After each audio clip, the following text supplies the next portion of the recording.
This ancient tie-dyeing technique starts with tons of tiny knots, and it's part of a month-long process to make just one scarf.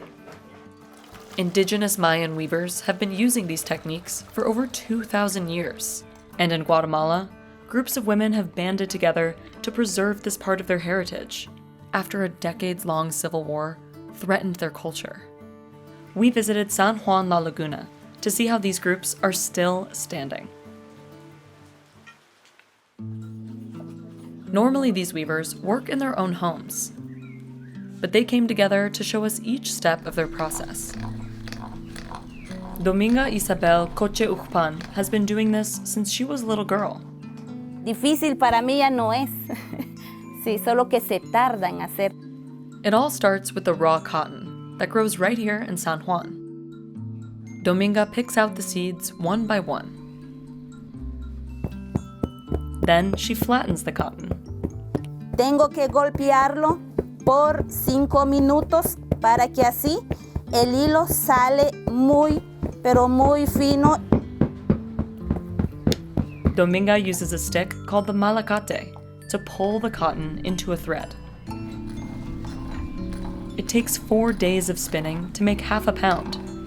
Tengo que girar por varias veces para que así a la hora de tejer el hilo no se rompe fácilmente.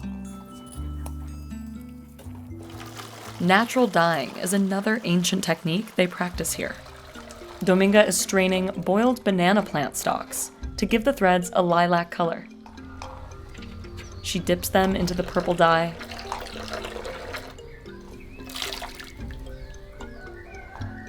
and then washes them out before letting them hang to dry. All the dyes here come from nature. The weavers say some shades are even affected by the phases of the moon. Cuando hay luna llena, nos da un color algo pálido, pero cuando no hay luna llena, es ahí cuando el añil da el color índigo negro.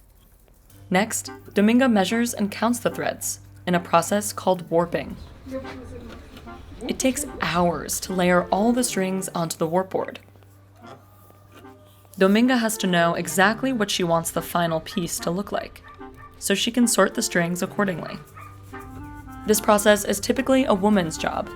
Weaving in general has been passed down from mother to daughter for centuries in indigenous communities. Dominga learned from her mother when she was just 12 years old.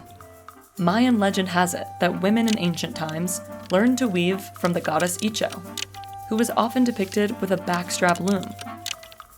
It's the same one these weavers work with today. And it's ideal for weavers like Maria Cristina Garcia Gonzalez, who needs to work at home while taking care of the kids. Porque sin el tejido nosotros no podemos ganar un poco de dinero para darles un plato de comida día a día a nuestros hijos. She can set it up almost anywhere. And the shape of the loom makes it easy for women to weave while pregnant. Porque tenemos espacio libre para no lastimar al bebé. Siempre nosotros trabajamos aunque nosotros estamos embarazadas. Cristina learned the craft from her mother-in-law right after getting married. She uses her body weight to control the tension of the loom. Y uno se cansa porque se va para allá, el otro brazo para acá. Nosotros no vamos al gimnasio, sino que aquí hacemos nuestro ejercicio. She takes inspiration for her designs from nature and how she's feeling.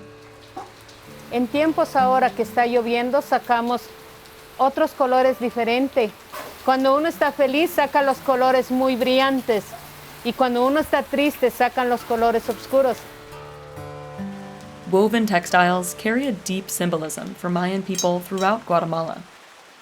But wearing this traditional clothing became dangerous during the 36-year civil war between government military forces and leftist rebel groups. The conflict is now considered a genocide. 200,000 Guatemalans were killed, and most of them were indigenous. Women were victims of sexual violence and lost their fathers and husbands in the fight. The war ended in 1996, but many indigenous women still face discrimination today. siempre nos humillan, nos dicen que solo son mujeres, no pueden llegar en alto. Weaving became a way for them to show strength. Women across the country came together to form groups, just like this one in San Juan.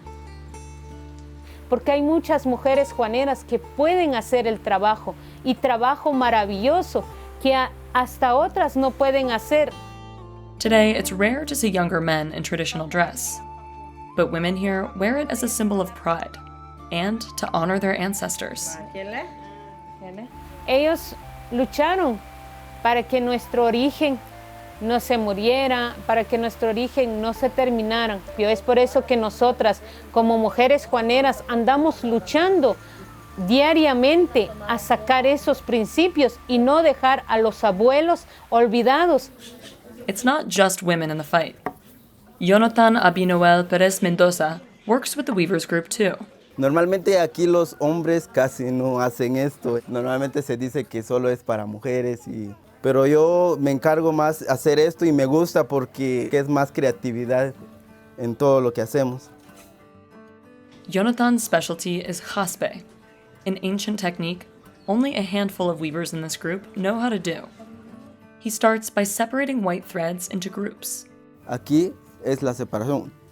Pongo 3, pongo otros 3 y otros 3 por acá. Then, he secures the strings between two pillars. Voy para allá. He needs about 10 feet of space for this part. Okay.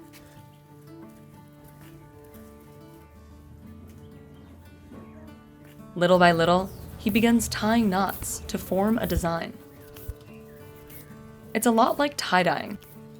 The threads underneath the knots will resist the dye, while the exposed parts will absorb it. Digamos que se tiñe en negro. Esto sale todo negro. Ahora lo que está aquí adentro es lo que sale en blanco y es lo que forman las figuras. Today, he's making Guatemala's national bird. Aquí se nos va formando el quetzalito. Aquí está su colita, su cola. Esta es su ala. Jonathan spends up to 5 hours just tying. And that can be tough on the hands.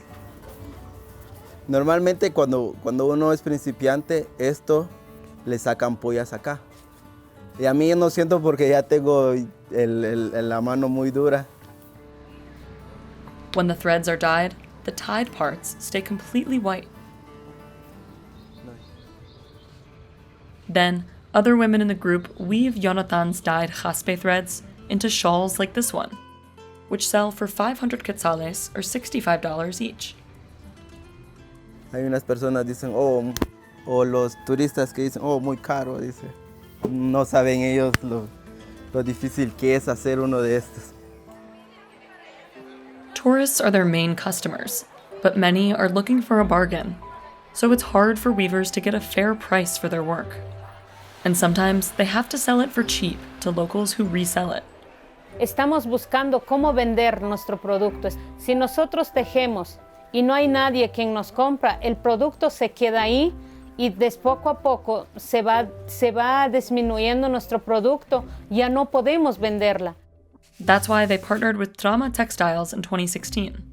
The organization buys products from over 400 weavers across Guatemala and sells them online to people around the world. Ese trabajo no podemos hacer nosotros. Lo que nosotros podemos hacer solo es tejer, pero publicar y hacer por línea nuestro producto no podemos. And the weavers can name their price. Instead of selling a scarf for $10 to middlemen, they can get $16 from Trama. But the organization is still hurting from the pandemic, and sales have been low. Trama can't buy any more products from Cristina's group until it sells off its current stock. And Cristina says it's been 3 months without a sale. To make ends meet, she's been working as a housekeeper. Still, Cristina is determined to make a name for the weavers of San Juan. Nuestra meta de nosotros y nuestro futuro que queremos llegar es que se venda nuestro producto, que se anuncien allá en otros países de que San Juan La Laguna hay mujeres tejedoras, porque de ese trabajo nosotros estamos enseñando a los a los hijos, a los nietos, a los bisnietos, de que sí podemos llegar en alto y poner el nombre de nuestro municipio en alto. Trabajo terminado. Sí.